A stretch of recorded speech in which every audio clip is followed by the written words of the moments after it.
So welcome back to our channel, Stylist versus Stylist. I'm Kathy, the pet groomer. And I'm Cheryl, the hair groomer. And so we've got something new to tell you about today. We do have two Facebook pages.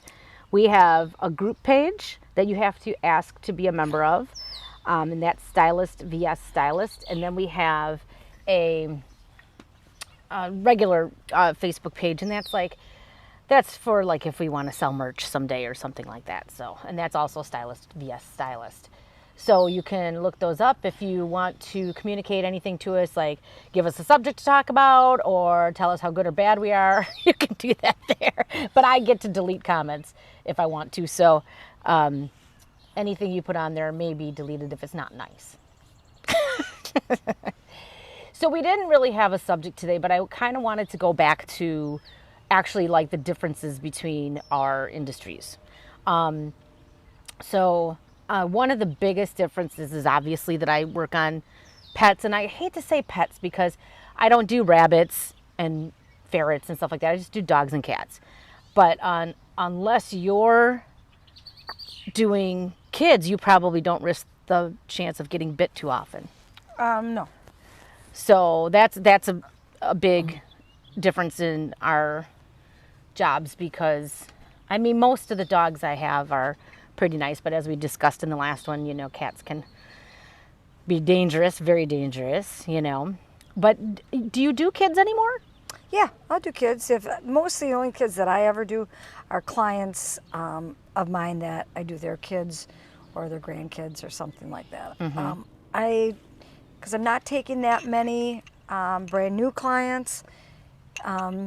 The girls that are trying to build up their clientele, try to give it to them first because I have, you know, so many people that are standing and stuff like that. Mm-hmm. And I don't have the patience for it like I used to. Mm-hmm. Some kids don't sit still. There was a little girl, and if she listens to this, she'll know exactly who she is. And she just cried and cried and cried. She hated having her hair cut. And one day I went in the back room and I brought her some Savannah Girl Scout cookies, which are now called peanut butter patties. Ah. And I handed her a couple of them, and she was my friend ever since. Oh. And I still do her mom's hair. And she's nice. all grown up, goes to college now and that. But yeah, but it was so funny. And then another little girl, when her mom brought her in the first time, she didn't want to get her hair cut, but she brought her McDonald's French fries. As long as she kept feeding her the French fries, she was fine. Okay, we have dogs like that. As soon as she stopped the French fries. We do have dogs like that, you know, where they constantly have to have a treat or something to keep their attention, you know, to get through the grooming. I don't have anybody else in the shop to do that for me, so I really don't do that much anymore. But there's probably a lot of places now, though, for like specifically for kids. Yes, there's quite a few now that are popping up. When I worked at Ruffalo's back in the day, they had kids cuts, which they developed. They were the first ones around. It was a new trend thing. I remember that. Just kids, and they had the animals for the kids to sit on. Oh, yeah. They had like a table or a bed-like thing to lay down into the shampoo bowl to take that fear away from them of the falling. And then they had little toys that they could buy, and they got special little treats. But the one bad part was sometimes when they'd sit on the animal, they'd want to rock the animal like they were used to right. when you put the quarter in, and they, you know, yeah, like Blaze and that. But it did help. And then we had a TV that we played videos so they could watch. Barney was real popular then, and stuff like that. And that was when I kind of got away from doing a lot of kids because they had a couple girls that worked strictly on kids. Oh God, can you imagine your nerves after a day like that? Well, maybe they did some adults back and forth, but you know, I mean, you know, one woman, she managed the kids cuts place, and that, yeah. So I mean, I suppose some people really like it. Yeah. You know, I mean, I'm sure it's just like working on a puppy for us, you know. They have such a short attention span. They don't know what's going on. Some are scared, you know, and... Well, one of the things we learned at a hair show was to tell the parents, don't tell your kid they're getting their hair cut, because they associate cut with with getting cut hurt. and bleeding and pain. and they touch a knife, you go, put that down, you're going to cut yourself. They have scissors, you're going to cut yourself. And then you fall, don't fall down, you'll cut yourself. Oh, we're going to go get your hair cut. Well, there's no pain in the hair, but they're afraid because they've heard this word cut. So I always advise the parents to say, we're going to trim your hair. You're going to get your hair trimmed. And don't use the word cut. Yeah. It makes a big difference. Yeah. We have people play with their dog's feet because that's a big thing, where dogs don't like their feet. But I don't know if that works or not, because I think like massaging them works, but actually playing, like I think some people take it a little too far and they're like, gonna get your foot, gonna get your then that's not good. That won't work for us. But it's almost like some dogs have nerve endings in their hair, because it's like you'll be scissoring, like I'm in the back of the dog, he can't see what I'm doing, and I'll be like, and as you cut the hair, it's almost like they're like, oh, and they're like, how do you know I'm cutting your hair? Maybe they have they sense your presence. They know I'm there. Yeah, but how do they know when I'm actually? Maybe they can hear the shear. Maybe they can hear the shear because their hearing is so good. I don't know. But just be like out in the woods, and if there was a predator after them. Yeah. Oh, yeah. Well, not to. They can't tell you. No, they can't. That's the sad part. That is the sad part. So, and then another difference that I thought about today that I wanted to bring up was the fact that you cut wet hair and we cut mostly dry hair. We try to avoid wet hair at all costs, although there is something called wet shaving for us. So, well, you use the clippers almost all the time, so you can't. That's why. Yeah. Exactly. So we want to get the hair straight and poofy. And I know a lot of groomers these days don't use the fluff dryers. I'm old school. Would you stop dropping stuff? Where I'll still use the fluff dryers, and a lot of people use the HV dryer. I call it a power dryer, but they call it an HV dryer, high velocity dryer, and they fluff it with the. Personally, I don't think that gets as good of a fluff as a stand dryer does, and that's what you want to do. Is you want to get that fluff, you want to get that hair as straight as possible, and then you get the most even cut because you're cutting dry hair with the clipper, and then you scissor over that.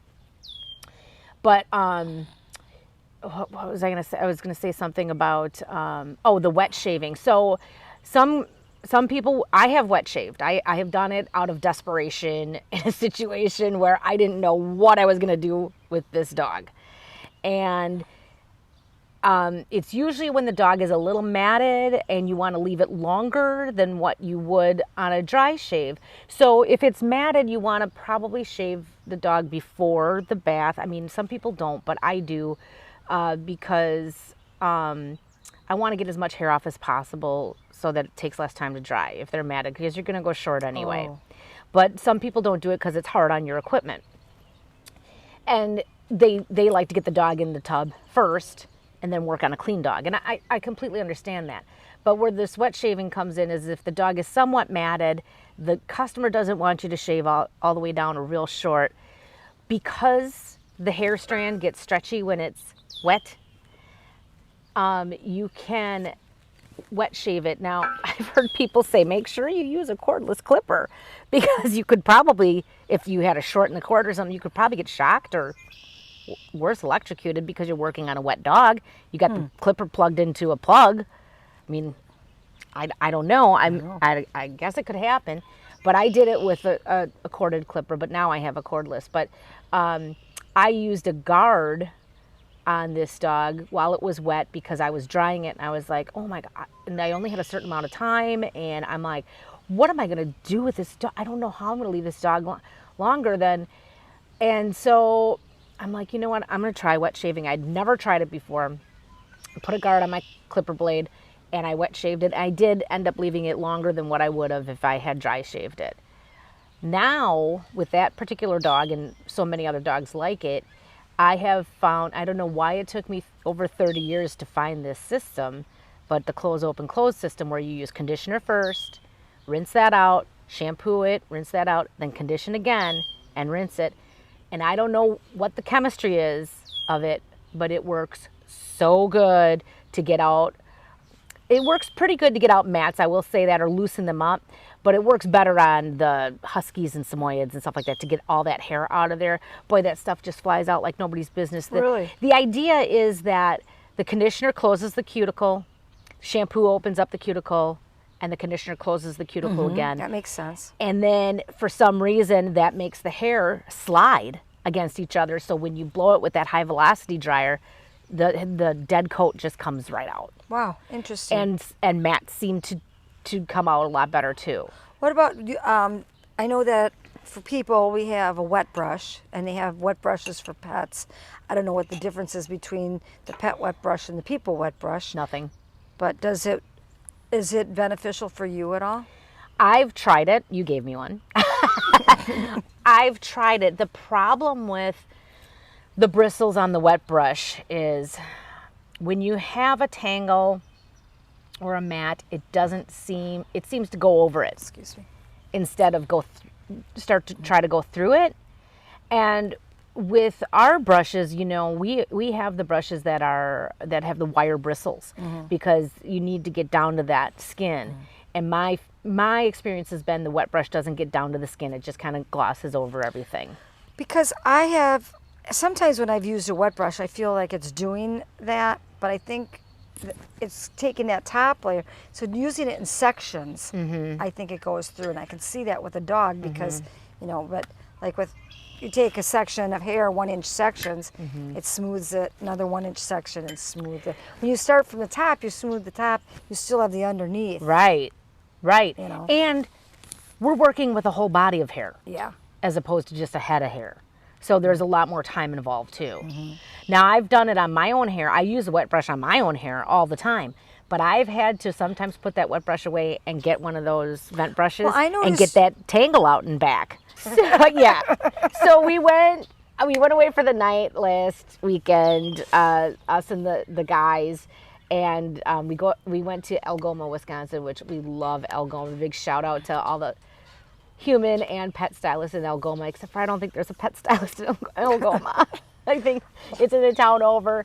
And while we were there, we wanted to make a video, but we just didn't have the time. No. And we did get hit by a big wave in Lake Michigan. Oh my God. And I so wanted to put that in this video, but Dave didn't have video of it. I thought he had video of it, and he doesn't. So I wanted to put that in here. I checked with Matt because I'll stick it in here because it was pretty funny. Yeah, it was. And so we thought while we were there that we might want to visit a hair salon or a pet grooming place. But again, like I said, we were just there for the night. We didn't have time. But if anybody ever wants us to come and visit you, we would be happy to come and sit down with you and talk with you, or, you know, just give you a shout out while we're there. We like to travel, and we'd be happy to try to go, I mean, within reason. I mean, we can't probably go to Australia or anything. But, I mean, someday. I mean, that'd be nice. But I probably won't live that long. I don't know. My clock is ticking. Come on now. 60 is the new 40.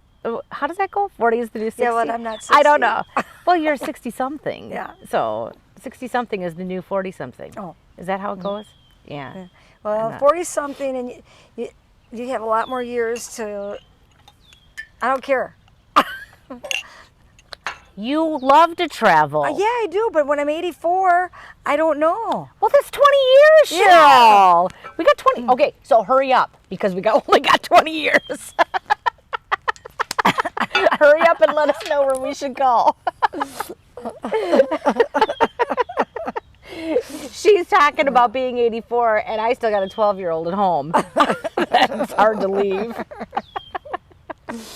Oh my gosh. I know we seem really close, and we are. But not in age. There's a lot, there's a lot of differences. Yeah. I just don't want to. Oh, I was doing it to advertise for Ling Ling. Yeah, that would be nice, but we don't have their permission. I just thought of that. But I'm sure they won't mind. No. Yeah. So what other differences or similarities can you think of? Well, I think my people come back. usually sooner, I think.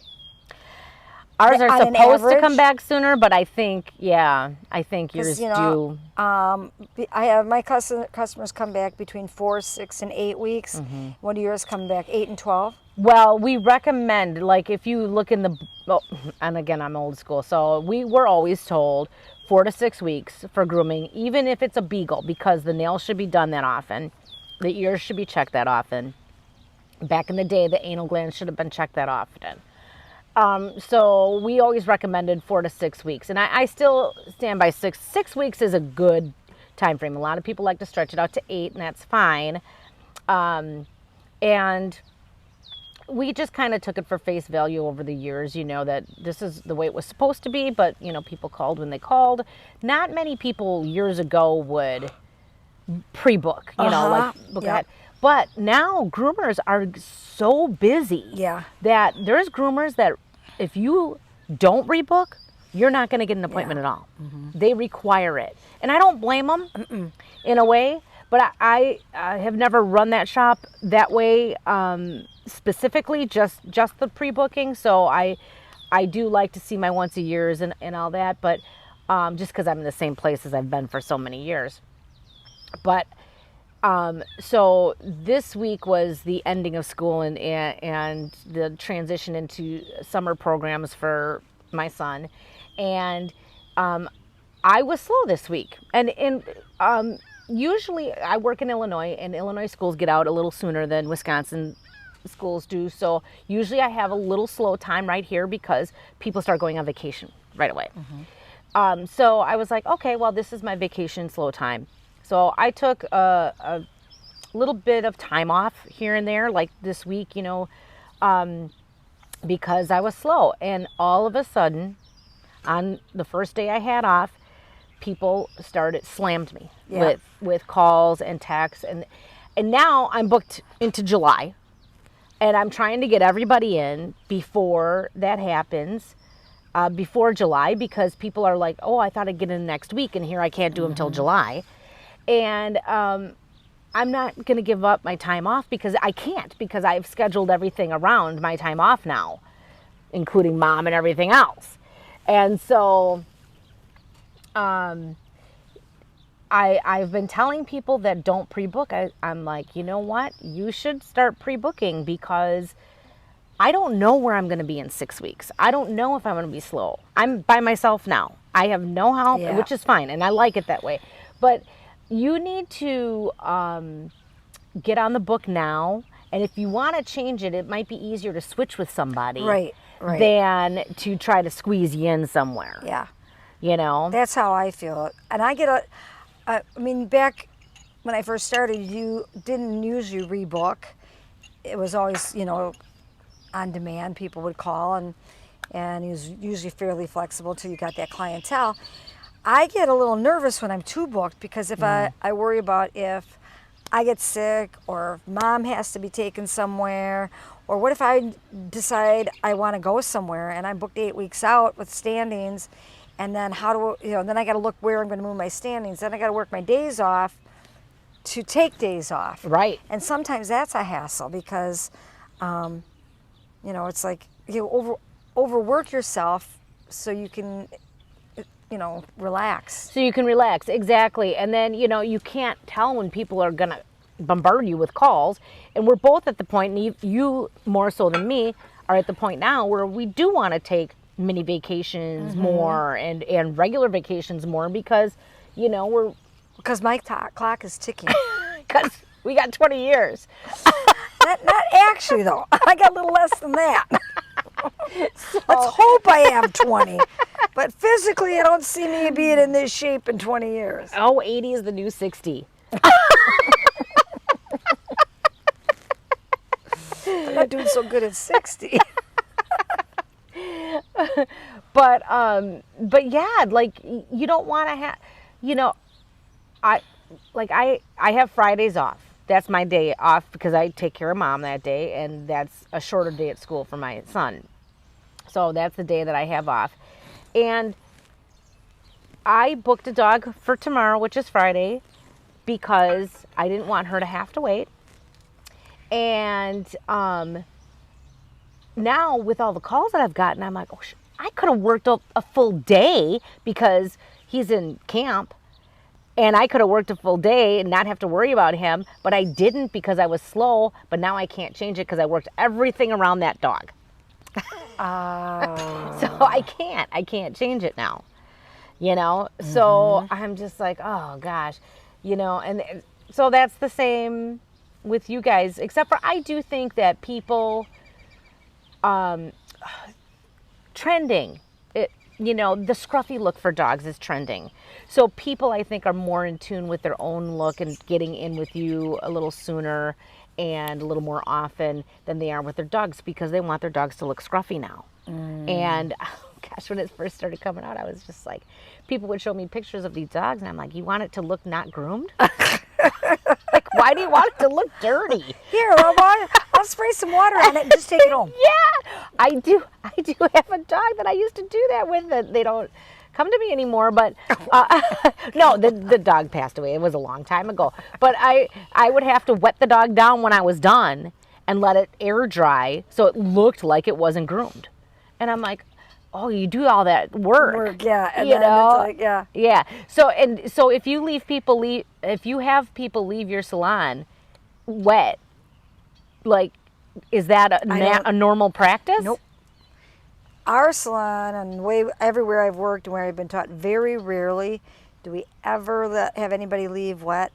I do so much touch up and fine tuning after I blow dry because you got a colic here. You can do a perfect cut. Then all of a sudden it hikes up here because of that colic and wave in the back, and then you got the colic up here, or you got a recession spot there, and so you have to do it to how they're going to wear it. Now I have some friends that worked at other salons where they cut everybody dry. They didn't shampoo or wet anybody down years ago. Really? Mostly barbers. Oh, okay. Barbers didn't usually shampoo, and even now, if I do a man, I shampoo him after I cut his hair. Excuse me, and then I style it. Yeah, and then the only thing is I do that to get all the extra hairs out. Yeah. Then sometimes I still take the blending shear and I'll do something to it. So. Yeah. Well, what about people like Dad used to have that Vitalis in his hair? Like, can you imagine cutting hair with Vitalis or something like that? Because that was like oil, right? Mm-hmm. Yeah, it was kind of oily. Yeah. Oh. But now, like when you would do flat tops back in the day, you would use something called crew comb, and it was a pink pasty stuff, and then you did it because you wanted it to stand the hair up, so it was all standing up so you could see where to take your clipper to make it straight. So speaking of crew cuts, I heard something the other day, and I'm not sure if this is true or not. Probably not. No. A crew cut is not just what you get to go in the Army. It's any cut that you use a certain blade on or something. I never heard that. I'm not saying it's not true, but okay. Crew cut or flat top. I mean, I guess I'd have to look up to see what's actually the difference, but it was styling. You know, it was the square flat top. Yeah, right. You know, right. And then it was tapered up the back and around the ears, and you know. But it didn't necessarily mean just shave you bald. Flat top had nothing to do at all with that, and and maybe I'm wrong. I'll have to check that. I could probably check that right now. The difference between. Google it just a little bit. Oh yeah, and I don't hear this much anymore, but I heard this so many times over the years. Men would come in and how much you want for my dog's haircut? I pay $8 to get my hair cut. Yeah, but don't get your anal glands done. That was the favorite line. But do they do your anal glands? But now a lot of people don't do anal glands anymore. So now people just say, well, do you get your nails done and this done and that done? You know, do you get your butt trimmed? You know, and all this stuff. Because it's just like, you know, I don't know. But you know what? You go to get your hair colored and it can cost way more than a grooming sometimes. Flat top, crew cut, or flat, like it's interchangeable is what it basically sounds like. And your source is google.com? Yeah. It talks about the increase you know, that it's faded from here, and Uh-huh. then the top is increased. So I could go into other So do you have? high and tight versus the crew cut. What's the difference? Oh You know, yeah, different they things. also talked when I was listening to that. They talked about the high and tight too. Yeah.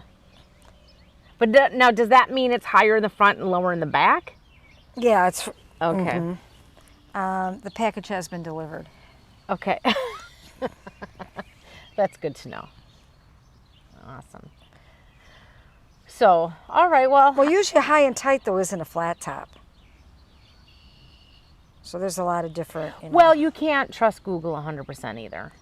Well, but I mean it isn't. I mean Yeah. you can look at the pictures here. That's not. Oh, okay. You know. Well, and you saw High the. and tight is more of that military marine look, Okay. and where it's total fade, so it's high, high and then it's real tight. Yeah. But a flat top has a definite, it's flat look. There's no Yeah. bend to it. I'm picturing, and I don't know why I'm picturing this, but I'm picturing the people in Gomer Pyle. Oh my God, that's so funny. I was listening to a podcast today, but I won't get into that right now. But It was about Gomer Pyle. did you see the diagram my son gave me about how he wanted his haircut? Yeah, yeah, he did okay. I mean, the diagram was right on. That's exactly how I thought I was going to cut his hair. And then I did what the diagram said, and he said I did it wrong. but it looks good. It looks good. He don't like it. He's getting used to it. And now that school's out, he doesn't have to wear a hoodie anymore. Well, that's good. And next year, it's I don't getting think they're warm. going to let him wear a hoodie next year because everything is going to be more back to normal now at the school. So Why? Oh, why were they allowed you to wear? can't. You're not allowed to wear a hoodie in school. Why? I mean, why were they allowed to? I think because the rules were all lax. Oh. Because there were hardly any kids in school.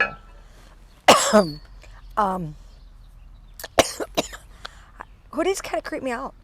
Well, yeah. I mean, I'm sure that's one of the reasons they're not supposed to wear them. Yeah. Is because you look like the I Unabomber. like hoodies when I'm cold. Yeah. I don't and like stuff hoodies like at all. that, but, yeah. I don't like anything around my neck like that. I that's- like a zip. I got to have a zip open. I don't like the pullovers. I like the zip because it's easier to get on and off if you go somewhere. But I usually have to have it open anyway I because I like get hot. the other one, like when I'm sitting out here. Yeah. Yeah, I don't. Yeah. I have one, but I don't like it. So, anyway, I think that probably concludes. That probably should be pretty good for this. Yeah, because very subject. All right. little edits, and we should be good to go. Yeah. Yeah, and I'll probably be up at 4 this morning. Well, I don't know because I did not get much sleep last night. Everything was kind of crazy at my house last night. I was dreaming about being under rocks and not like a big rock, and not being able to get out. But I digress. Did you have a big dog? I had big dogs today, so maybe I was thinking about that today. Yeah. I can't get on these big dogs. It was really hard today. No, it was fine. They're good dogs. So anyway, check out our Facebook pages and let us know if you want us to come visit you. I think that would be fun. And otherwise, we'll see you in the next video. Keep clipping. Keep clipping. Bye.